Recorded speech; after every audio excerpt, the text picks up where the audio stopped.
भाई मैंने बहुत बार रियल मैड्रिड फैंस को बोला है कि भाई एम्बाप्पे को उल्टा मत बोलो मत बोलो, वो बंदा अभी फर्स्ट सीजन में है, वो एडजस्ट करेगा, वो सारे काम करेगा, लेकिन उसको थोड़ा टाइम दो। और वो इतना बुरा भी नहीं खेला जितना ज़्यादा आप उसको क्रिटिसाइज कर रहे हो। लेकिन कल तक भी मैं ये बात बोल रहा था, कल के जो उसके कुछ रन्स थे बहुत बढ़िया रन्स थे, लेकिन अब मैं आप लोगों को नहीं रोकूंगा, क्योंकि कल जो एम्बाप्पे के पास इकलौता चांस था, उसने लगभग पूरे मैच में या तो एवरेज परफॉर्मेंस की है या फिर उसने हगाए। और कल जो इकलौता चांस था पेनल्टी का, वो भी उसने मिस कर दिया। तो भाई इस टाइम बख्शीश होने का कोई भी जुगाड़ नहीं है। जिस हिसाब से ब्रेडली ने एम्बाप्पे का ब्रेड एंड बटर बना दिया भाई, ब्रेड एंड बटर, उसको मल दिया, मल के खा गया भाई वो ब्रेड से। और यकीन मानो मेरा जो मैच, पूरे मैच का बेस्ट मोमेंट कोई गोल नहीं था, कोई कुछ नहीं था। मेरा बेस्ट मोमेंट था जब एम्बाप्पे बॉल लेके फुल स्पीड पे भाग रहा था और ब्रेडली ने वो, आई थिंक ब्रेडली था शायद, है ना, कि ब्रेडली ने वो टैकल मारा था भाई, जब बॉल एम्बाप्पे के पैर में से निकाल ली गई थी। वो था बेस्ट मोमेंट भाई मैच का। कोई गोल नहीं, कोई कुछ नहीं, लेकिन वो मोमेंट, क्योंकि वहां दिखा था एक एक ना, होता ना महाभारत के टाइम पे जब दो तीर, आपने पहली महाभारत देखी होगी, तो दो तीर टकराया करते थे, और जब टकराते थे यूं यूं लड़ते थे वो आपस में, और एक गायब होता था। तो कल उस टैकल में वो बात थी कि दो तीर टकराए और बेस्ट वाला निकल गया। बोलने के लिए बहुत कुछ है। रॉबर्टसन का एक बड़ा इंटरेस्टिंग एक बात बोली रॉबर्टसन ने कि केलर जो है, हमारा कीपर जो है, वो बोर हो रहा था, तो इसलिए मैंने पेनल्टी कंसीड कर ली। भाई मैं बारसा को हमेशा बोलता हूँ तुम्हारे साथ खिलवाड़ हुआ, ये हुआ, तो मैं अब बोलता हूँ भाई मैड्रिड तुम्हारे साथ खिलवाड़ किया, खिलवाड़। भाई खिलवाड़ भी इस लेवल का है कि अगर मैड्रिड पानी मांग रही थी ना, तो चाशनी पिलाई है लिवरपूल ने, और गला बिल्कुल सुखा दिया मैड्रिड का। भाई मैड्रिड के अंदर वो एक ना उनकी बॉडी लैंग्वेज में वो डर दिख रहा था इनफील्ड पे, डर। फर्स्ट टाइम मैंने मैड्रिड के अंदर इतने सालों में यूसीएल फॉर्मेट में डर देखा है भाई, डर। और ये डर अभी नहीं बना है। जिस हिसाब से अननेसेसरी साइनिंग की गई है किलियन एम्बाप्पे की, और टीम का बैलेंस खराब किया गया है। मैं पहले भी ये बोल रहा था, कहां खिलाओगे, और वो चीजें, और मैं नहीं, सब लोग बोल रहे थे, जो जानकार फुटबॉल फैंस हैं सारे, इंक्लूडिंग यू, सब भाई, सब बोल रहे थे कहां खिलाओगे, बैलेंस की दिक्कत होगी। वो हो गई, उसका कॉन्फिडेंस इतना टूट गया है जो बारसा में रोके का टूटा। अगर कल एम्बाप्पे की जगह विनीशियस लेफ्ट विंग खेल रहा होता तो भाई ब्रेडली का भरता बन चुका होता, लेकिन ब्रेडली ने कल ब्रेड एंड बटर बना दिया एम्बाप्पे को।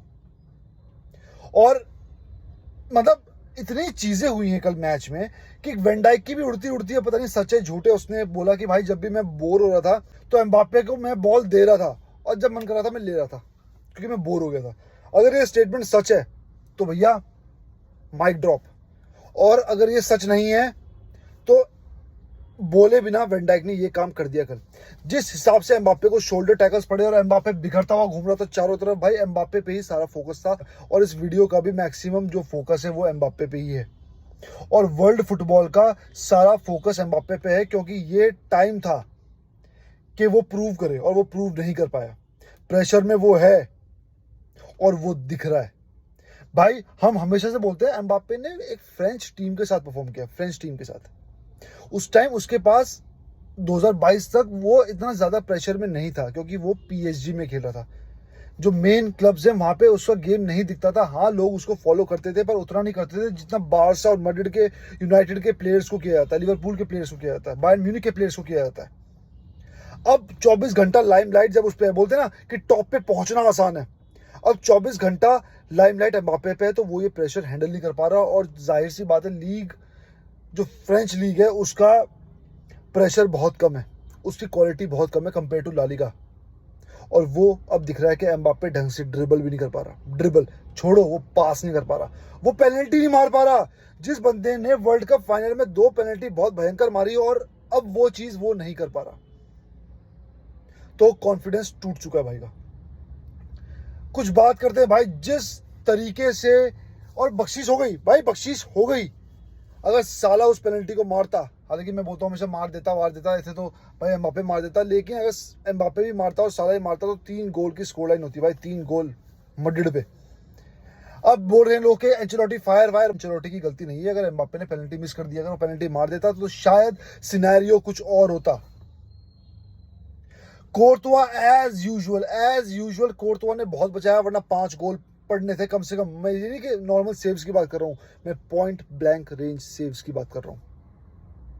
गाकपो का गेम, जैसे ही गाकपो आया मैंने कहा कि भाई नूनेस गया, कमजोर कड़ी गई, क्योंकि उसने पॉइंट ब्लैंक पे गोल भी मिस किया था और वो चीज़ वो इफेक्टिव लग नहीं रहा था जितना उसको लगना चाहिए। गाकपो के आते ही बिल्कुल हम सब ने ये डिस्कस किया था लाइव पे, जो भाई लाइव पे थे, कि भाई कुछ करेगा गाकपो।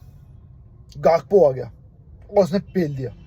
वैन डाइक ने जिस हिसाब से फाइनल 3 को कंट्रोल किया है, वैन डाइक ने हबड़ दबड़ में कुछ नहीं किया कि अरे एम्बाप्पे आ रहा है, अरे इब्राहिम डियाज आ रहा है, अरे ये आ रहा है, जल्दी जल्दी बॉल निकालो। नहीं, प्यार से यार, मुझे अभी बात करो ना, मुझे सेटिस्फेक्शन फील हो रही है, मेरे को फुटबॉलिंग ऑर्गेजम फील हो रहा है कि वैन डाइक प्रेशर आ रहा है, बॉल पे दौड़ के आ रहा है, इब्राहिम डियाज यूं करूंगा, इधर से मारता हूँ, वैन डाइक को यहाँ से घेरता हूँ, वहां से घेरता हूँ, एम्बाप्पे शोल्डर गिरा दिया, बॉल यूं निकाल दी। Van Dijk man of the match, मेरे लिए man of the match. Courtois के सेव्स, कोर्तुआ इस टाइम एमी मार्टिनेज के बाद वर्ल्ड का बेस्ट कीपर है और ये मानने में हमें कोई भी संकोच नहीं है। टर स्टेगन नाखून के बराबर भी नहीं है कोर्तुआ के बड़े गेम्स में, छोटे और मीडियम गेम्स की मैं बात ही नहीं कर रहा। मैड्रिड इस टाइम स्ट्रगल कर रही है। चैंपियंस लीग का ये फॉर्मेट मेरे को इसलिए इंटरेस्टिंग लगा क्योंकि इसमें वो नहीं है कि भैया चलो हम तीन में से इतने मैच जीत लेंगे या 6 में से इतने मैच जीत लेंगे, तीनों टीमों को ऐसे कर देंगे वैसे कर लेंगे, ऐसा कुछ भी नहीं है। इसमें सीधा है रैंकिंग्स। और शुक्र मनाओ मैड्रिड वालों कि ये लीग नहीं है, लीग में आप अच्छा कर रहे हो उस टाइम, आई एग्री, लीग में हम अग्रे हैं, बारसा अग्री है। भाई बेलिंगम ने अपनी पूरी जान लगाई, बेलिंगम बहुत बढ़िया खेला, बहुत जबरदस्त खेला, बहुत कंट्रोल किया, बहुत 360 टर्न्स, 3-4 बंदे काटना, बॉल नहीं छोड़ना, बिल्कुल बॉल को चिपके रहना, मतलब बॉल के साथ चिपके रहना। बस दिक्कत ये थी कि बाकी टीम का समर्थन नहीं मिला और बेलिंगम इस टीम की रीढ़ की हड्डी है, क्योंकि जिस हिसाब से एक विंगर हटा, विनीशियस हटा और वहां पे एम्बाप्पे आया, तो बेलिंगम वही पोजीशन पे खेल रहा था जिस पोजीशन पे बेलिंगम लास्ट सीजन खेला और वो वही ग्लिम्स दे रहा था, उसे देख के वही मजा आ रहा था। तो बेलिंगम यानी कि प्रूव हो चुका है कि लास्ट सीजन की तरह अगर वो इस तरह खेलता है, लेकिन फिर आप विनीशियस को कहाँ फिट करोगे? तो भाई सिस्टम तो एंचेलोटी को बनाना पड़ेगा, क्योंकि एम्बाप्पे और विनी एक साथ फिट नहीं हो रहे। चाहे आप एम्बाप्पे को स्ट्राइक पे डाल दो, कहीं भी डाल दो, क्योंकि दोनों टीमों में दोनों प्लेयर्स में कहीं ना कहीं ईगो है। अब विनीशियस के अंदर बैलन डोर की ईगो है और एम्बाप्पे के अंदर तो आपको पता है हमेशा सेंटर ऑफ अटेंशन रहने की ईगो है ही है। अब देखते हैं मैड्रिड इसको कैसे हैंडल करती है और एम्बाप्पे को जो भी इस टाइम मतलब सारी आलोचनाएं सहनी पड़ रही हैं, ठीक है, जलालत सहनी पड़ रही है, ठीक है, आपको जलालत के लड्डू खाने पड़ रहे हैं भाई, तो वो डिजर्व भी करता है। फर्स्ट टाइम मैं सीजन में बोल रहा हूँ भाई, जिस तरीके से उसने पेनल्टी मिस की है, तो भाई मजा आया कल का मैच देख के। वॉच अलॉन्ग में भी मजा आया, हालांकि नींद भाई यूं हो रही थी, पर मैच बहुत तगड़ा था, इंजॉय किया। होप आगे भी जाके ऐसे मैचेस देखने को मिले। भाई बताना आपके ओपिनियंस क्या हैं, क्या मैं सही सोच रहा हूँ एम्बाप्पे के बारे में, क्या मैं सही सोच रहा हूँ वैन डाइक के बारे में, जो मैंने उसका गेम देखा, क्या मैं सही बोल रहा हूँ? आप मेरे को प्लीज़ बताना, अपना ओपिनियन बताना कि मैड्रिड अब क्या करेगी, किस तरह से यहाँ से रिकवरी आएगी, क्योंकि विनीशियस अभी भी बाहर है, कामाविंगा इंजर्ड हो चुका है। किस तरह से मैड्रिड अब लीग वो करेगी, यूसीएल करेगी, तो भाई देखना इंटरेस्टिंग होगा। तो भाई मिलते हैं अगली वीडियो में, तब तक के लिए विस्काल बारसा।